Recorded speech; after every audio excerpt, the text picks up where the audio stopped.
বাকি আছে। তো বিষয়টা হচ্ছে যে এই অভ্যুত্থানে আমাদের বাবা মার একটা ক্লিশে আছে সবসময়, দেখবা বাসার মধ্যে আর্গুমেন্ট হয় মাঝে মাঝে। তুমি দেখবা কোনো একটা জিনিস বাসায় চাইছো, তোমার বাসায় তুমি 5টা রিজন দেখাইছো যে এই 5টা রিজনে তুমি এই জিনিসটা প্রয়োজন তোমার।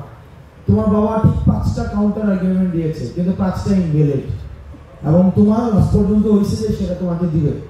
কিন্তু ওনার একটা সবচেয়ে বড় একটা অস্ত্র আছে, যেটা হচ্ছে আমরা ডিমান্ড করতে পারি না। সেটা হচ্ছে তুই আমার ঘরে হয়েছিস না আমি তোর ঘরে হয়েছি। এই আর্গুমেন্ট যখন আসলে নিয়ে আসে তখন তো আমাদের আর কিছু করার থাকে না।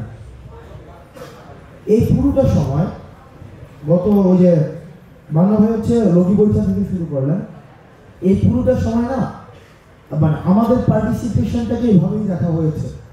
তুই কি বেশি বুঝিস, এত বেশি কথা কি, বাচ্চাদের এত কথা কি, হ্যাঁ পড়াশোনা করো, স্কুলে যাবে, পরীক্ষা দিবে, বিষয়গুলো এমনই ছিল।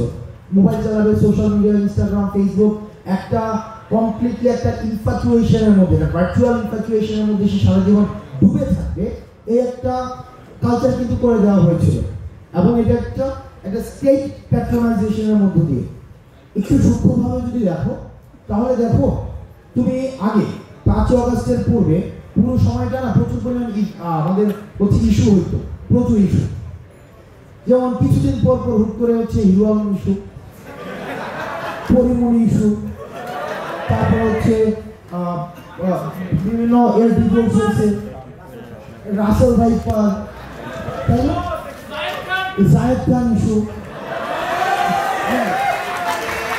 এখানে দেখো ছাগলকাণ্ড না, ছাগলকাণ্ড এটার সিম্বলিক, এটার কননোটেশন ডিফারেন্ট।